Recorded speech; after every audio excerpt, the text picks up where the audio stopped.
Il y a 1 an, les 12 coups de minuit ont sonné, annonçant une nouvelle année prometteuse. J'ai eu la chance de passer ce moment en Islande avec mon copain, immergé d'images magnifiques qui sont restées gravées dans ma tête. Jamais j'aurais cru qu'une année si éprouvante et dévastante nous attendait. À la crépuscule de 2020, je pense qu'on a tous et toutes hâte de voir 2021 se pointer le nez. J'ai donc décidé de prendre 24 heures de ma routine pour expérimenter c'est quoi vivre sans médias, sans objets médiatiques physiques ni plateformes sociales, dans le but de finir l'année sur une note plus positive.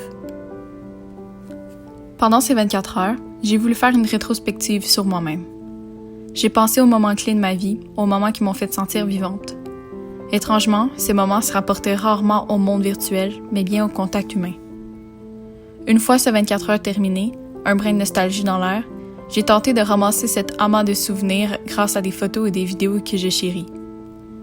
C'était pas possible de tout connecter, puisque plusieurs bons souvenirs sont gravés dans ma tête et non sur un disque dur, mais pour une fois, mon habitude excessive de tout photographier et filmer a pu me servir. Cette année a été difficile pour plusieurs, moi incluse.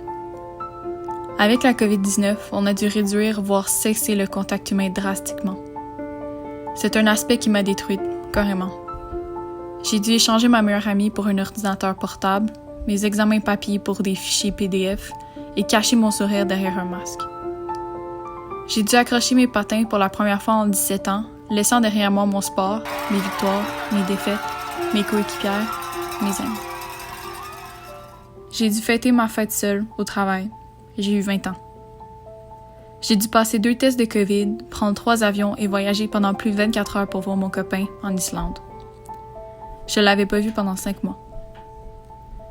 Pendant ma déconnexion, j'ai regretté ce temps où tout était rose, où je pouvais sortir boire un verre avec mes amis sans problème, mais que je choisissais de pas y aller. Je me sens mal aujourd'hui d'avoir choqué mes amis. J'aurais dû sortir de mon lit, d'aller passer du bon temps. Aujourd'hui, mon bon temps avec mes amis se trouve à être sur Skype, et maudit que je m'ennuie. Ma vie sociale est maintenant complètement rattachée à ce petit appareil appelé iPhone. Une chance qu'elle l'est, sinon la solitude serait sûrement beaucoup trop lourde. Je pense qu'hormis la situation actuelle, il y a définitivement une exagération médiatique. Dans le métro, dans la rue, en conduisant, on dirait que les téléphones cellulaires sont scotchés à la main de la population. Tout le monde semble se rattacher à ce monde virtuel parce qu'il paraît tellement mieux. Parce qu'on peut ignorer ce qu'on ne veut pas voir, on peut bloquer les personnes qu'on n'aime pas, les sujets qui nous intéressent moins.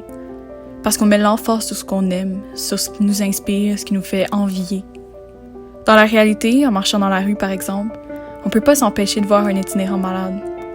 On peut pas juste continuer à scroller pour trouver une source de satisfaction ailleurs.